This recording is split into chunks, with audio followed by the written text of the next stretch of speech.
Hello and welcome to Raise the Roof. Sam's the name and The Sims is my game.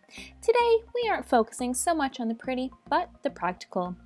The year is 2020, World War III almost happened, and there's currently a global pandemic. So what better way to be prepared than with a bunker?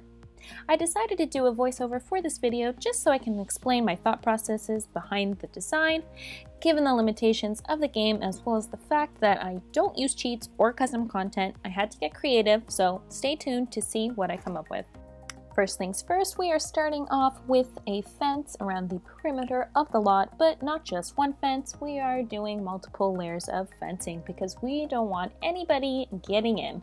In between the first and second fence, I'm installing a pool just so if anyone decides they want to try jumping the fence to try to get in, that is where they will land, making it very difficult for them to hop back over or proceed to the fence ahead, ultimately leading to their demise. As an additional precaution, we are going to lower the terrain as deep as we can make it, and at the bottom you will find a pointed fence. So if for whatever reason they are successful getting past the pool, they will plunge to their death and be speared by the fence. I'm sure you're probably wondering, what about the front? Well, at the front of the lot, I've placed the gate with a security box, so I can't fully block that part off, otherwise the lucky sim that owns this beautiful lot won't be able to get in. I am including additional measures to prevent intruders should they get past the front gate. So here I've placed another barrier, this one being brick. It worked for the three little pigs. And then within that, starting to create the part of the bunker that will be above the ground. And of course, no bunker would be complete without a signature dome shape, which we can create with the roof. We're going to go with gray because it makes it look like a giant rock or boulder, so it blends in with nature. And you can conceal yourself from enemies. After you get past the brick wall, I am creating a series of passages that will eventually lead to the entrance of the bunker, so I can fool anyone that tries to get in. Here I am placing multiple doors, and only the owner of the bunker will know the correct door to pass through. Anyone else will simply have to take a guess, and should they guess the wrong one, they will fall into a deep pit, starve, and then eventually die. Through the correct door is yet another hallway with multiple doors, and of course only the owner will know the correct one to pass through. The multiple doors are simply a way to buy some time. But wait, that's not all. After successfully going through the correct door, it leads to, yep, you guessed it, another hallway. And at the end of this hallway is a door. The purpose of this door is to trick people into thinking that's the real entrance. But really it leads to another pit of death. The real entrance is concealed behind one of the bookshelves. Selecting the correct book on the shelf will reveal a room with an elevator and staircase in the event of an outage, both of which will descend to as low as we can go in the game, and because we will need to include many rooms to ensure survival in a post-apocalyptic world, I am creating it as big as I can. I'm putting in metal floors everywhere because that is what will be the most durable several feet under the ground. And I know this because I've seen a lot of sci-fi movies. All of their underground hideouts have metal and concrete everywhere, so that's what I'm going with. Now it is time to put up some walls. I envisioned a long hallway for the bedrooms, so that is what I am creating here. I am only creating 8 bedrooms, keeping in mind that I can only have up to 8 Sims in one household. At the very end of the hallway, I made a larger bedroom to serve the purpose for procreating, because we need to ensure our species doesn't die out. So what better way to do that than with a room dedicated to that task? I'm just putting up some more walls to create more rooms, a gym to stay fit, a garden for produce, obviously a kitchen, a bathroom, and various entertainment rooms so that you don't go bored out of your mind, like I clearly am. Just throwing down some more floors everywhere, some hardwood just so it doesn't look so gloomy. Throwing up lights everywhere because the lack of sunlight, you want to ensure that we have a bright living space. Of course, I'm going with metal doors everywhere, with the exception of the baby making room, where I put in a grander looking door. I'm painting all the walls white because, as I said before, it's super gloomy down there, so white will really brighten everything up. The lovemaking room is getting an accent wall to really boost your libido. Windows are being put almost everywhere, especially in the garden area, to give the illusion of looking outside once things are actually planted in there. And quickly realizing that I'm running out of space, making the size slightly larger to add more room and trying to use up all the dead spaces. Here I'm putting 2 wall aquariums because at some point you might want to eat fish. Just clearing up some more space because I'm realizing that maybe the bathroom doesn't need to be that large. And this area here I'm making into the kids' room. If the baby making room is successful, the spawn will need somewhere to be entertained. So dedicating this room to every child's paradise is the perfect solution. Here's the library. I'm putting a study area at one end so you can learn about what life was like before the end of the world, and a computer lab at the other so you can play The Sims and live vicariously through their lives while the world around you is crumbling. Sparing absolutely no expense, buying the best of the best bookshelves with the highest quality of reading, and throwing in a lot of the other hobbies in the game. Because again, you're going to be stuck down here for who knows how long. You're going to need to be entertained.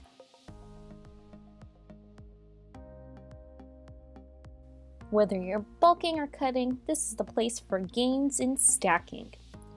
I have no idea what I'm saying. I don't gym, but when you're in a bunker, it's probably important to stay fit. Although based on the size of this place, you could realistically get a workout just walking to the kitchen. Lots of options for working out though. Filling up this area with as many planters as I can fit. Fruits and vegetables, super important. And then at the other end, I'm filling it up with all the indoor plants in the game to provide oxygen to the bunker. Hang on, can plants still go through photosynthesis without the sun? I'm not trying to be stupid, I actually don't know. Sorry, let's find out. Synthesis. Okay, so I'm right in thinking that they use sunlight, obviously, but what if they don't have sunlight?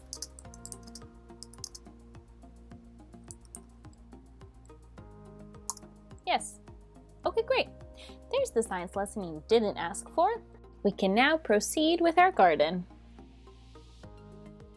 And I want people to be able to enjoy the nature and enjoy all the plants. So I'm gonna put in a couple of couches, some lounge chairs to give people the illusion that they're outside, even though they're not.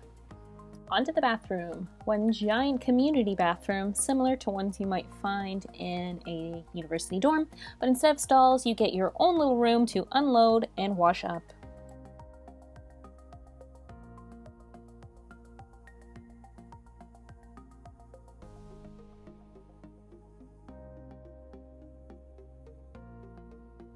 In the baby room, I put 3 separate little rooms for babies to sleep without being disturbed, and a potty training room. This is my favorite room in the house because I would have killed for a room like this as a kid. I just dumped every possible toy and kid item in the game that I could put inside. I didn't really have any plan or idea for how I wanted it to look, but in the end I was like, damn, this is every child's dream room. I made the room even bigger, thankfully, because after I discovered I could put a slip and slide inside, I was like, hell yes, I have to have this. These are probably the ugliest chairs that I have never used in the game, but for this room, they are perfect. Just putting some of the final touches on our kids' room, which we will get a closer look at later on. It actually looks really sick close up. For the kitchen and dining area, I wanted something like a cafeteria style. getting my inspo yet again from sci-fi movies. I wanted the kitchen area to be super big for optimal food storage. I got 2 of everything so that if more than one person wanted to cook in there, they can. Or if you wanted to have a cooking competition, you could do that too. We'll call this area the judges table. Couple of buffet tables, because that's probably the easiest way to serve food. I hate when that happens. The living room with a large couch to fit a lot of people on it. Clearly the theme here is bigger is better. All the regular bedrooms are the exact same, again sparing no expense and getting one of the most comfortable beds in the game. Comfort being an important factor when making a bunker. Each room gets a bed, dresser, end table, lamp, mirror, and of course a TV.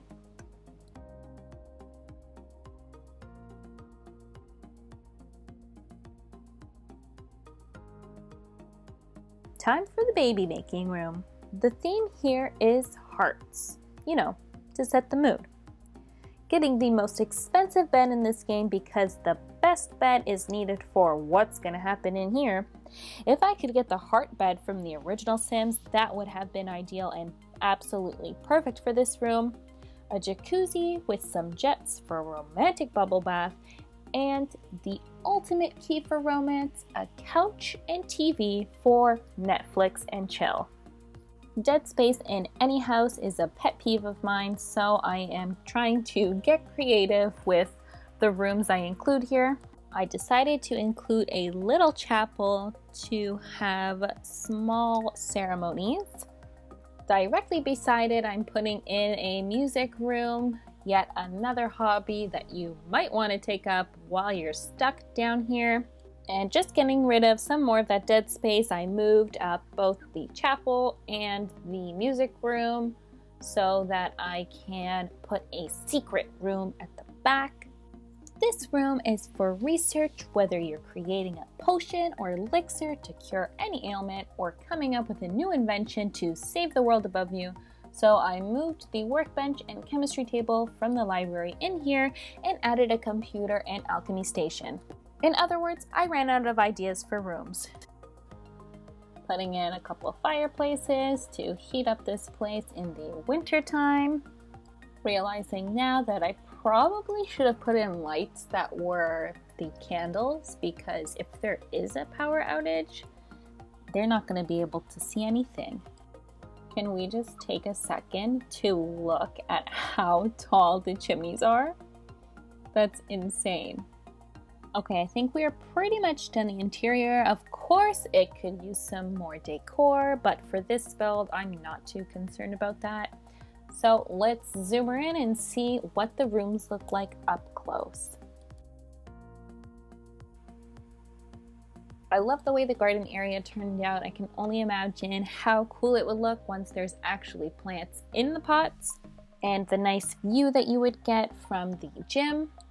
The kitchen and dining area are nice and open, and you can see the living room from the window and archway, and that little hallway in between. Here is the ultimate kids room. I don't know how you could ever get bored in a room like this. All the toy boxes lined up against one wall. Got some art, dollhouse, easy bake oven, a slide, and of course the slip and slide. Going down this hallway looks so cool. What's on the other end of the store? Every couple's paradise. The honeymoon suite to end all honeymoon suites. Just doing some landscaping to the outside of the house, putting in all of those futuristic, funny looking trees, because those are the only ones that survive after global warming destroys our planet. And our bunker is complete. I had so much fun making this video because it was a lighthearted, fun build. I hope you enjoyed this video, and if you did, please give a thumbs up. If you'd like to see more, hit that subscribe button. Thank you so much for watching, and I will see you again, same place, same game.